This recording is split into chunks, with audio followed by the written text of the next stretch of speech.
We are living through this incredible collision of, well, code and consciousness.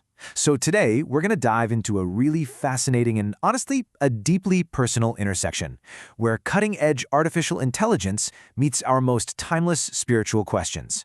And it is raising some huge questions about who we are and what we believe. So let's just get right to the heart of it, right?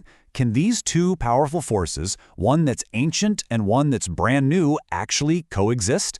And the wildest thing is, the answer seems to be both no and yes at the exact same time, pulling us in completely opposite directions. And this slide just lays out the central conflict perfectly.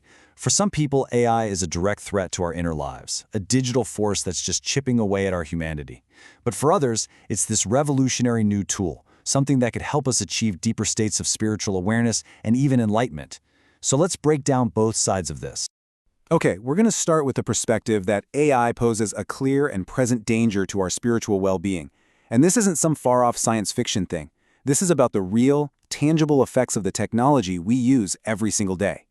You ever feel like you just can't focus anymore? Well, you're not alone. AI-driven platforms have basically engineered a state of what's called continuous partial attention.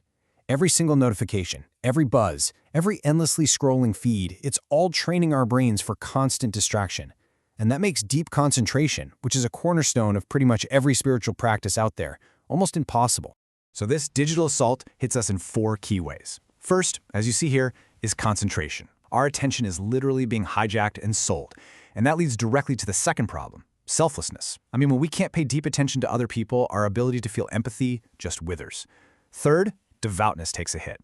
AI is designed to give us what we want, instantly, which erodes the patience you need for real devotion.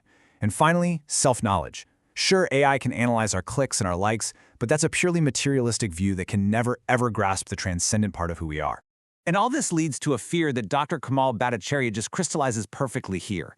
The concern is this slow, kind of creepy loss of our own agency, where our choices and even our attention aren't fully our own anymore.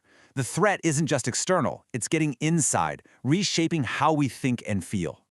Okay, so that internal threat brings us to an even deeper, more philosophical point.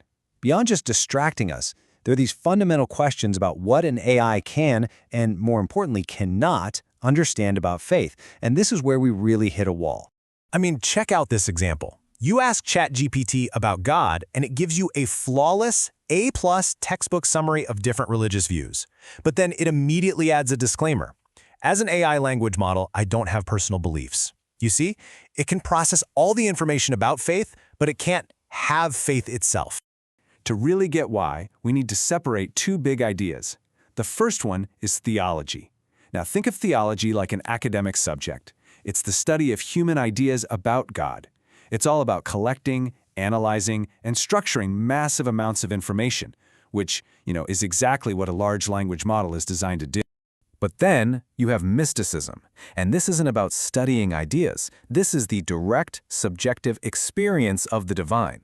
It's that personal connection that goes way beyond data, beyond logic, into a realm of feeling and wisdom and consciousness that a machine just doesn't have. And this slide just makes that distinction crystal clear. For theology, where the goal is understanding God through information, an AI's capability is super high. It's a rock star. But for mysticism, where the goal is experiencing God, its capability is zero, none. Why? Because it's missing the core ingredients: emotion, wisdom, and, a self. And honestly, this quote from Gregory T. Smith just says it all, doesn't it? The difference between knowing about something and truly knowing it, well, that's the gap that AI just can't cross when it comes to a real spiritual experience. So with all these threats and limitations, you might think religious traditions would just reject AI completely, right? Well, not at all. Actually, a lot of them are actively working to provide an ethical framework to guide how it's developed, trying to turn it from a potential threat into a tool for good. And this is why their involvement is just so crucial. I mean, look at this number. 85% of the world's population identifies with a religion. That means these ancient traditions represent this massive, shared reservoir of ethical wisdom that's guided humanity for thousands of years. They already have frameworks for navigating exactly the kind of tricky moral questions that AI brings up. And as you can see here, different faiths are applying their core principles directly to AI. For instance, Judaism has the concept of tikkun olam, this duty to repair the world, but also the story of the golem, which is this powerful cautionary tale against playing God. Christianity is focusing on human dignity, asking, does this technology lift us up or does it dehumanize us? And Islam is using its Maqasid hierarchy, a framework of essential values, to build a virtue-based ethics for how we design and use this stuff. All right, this brings us to our last section. And this is where things get really interesting, maybe even a little weird. We've seen the threat, we've seen the ethical guardrails, but what does the future actually look like? Is AI just going to be another tool, or is it becoming something more? On the practical side of things, AI is already becoming a pretty powerful spiritual companion. I mean, imagine getting a custom meditation script for exactly what you're feeling today, or a guided visualization for a specific goal. It can give you personalized journal prompts to spark deep reflection, and even act as your accountability partner to help you stick with your practice. But our relationship with AI might be evolving beyond just seeing it as a tool. Here's a fascinating cultural insight. In Japan, the technical word for an AI prompt is often called Jumon, which literally translates to magic spell. That suggests a much more mystical relationship, doesn't it? As if we're invoking something, not just commanding. And this is leading to this profound new concept, technology mysticism. See, modern AI isn't engineered like a clock, it's trained. Its behavior emerges in ways that aren't fully predictable.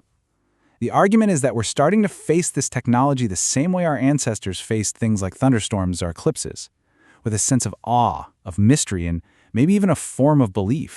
And that leaves us with one last big question. As AI weaves itself into our spiritual lives, as a tool, a partner, and maybe even a mystery, what are we truly creating?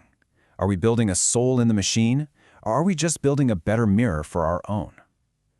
Thanks for joining this explainer.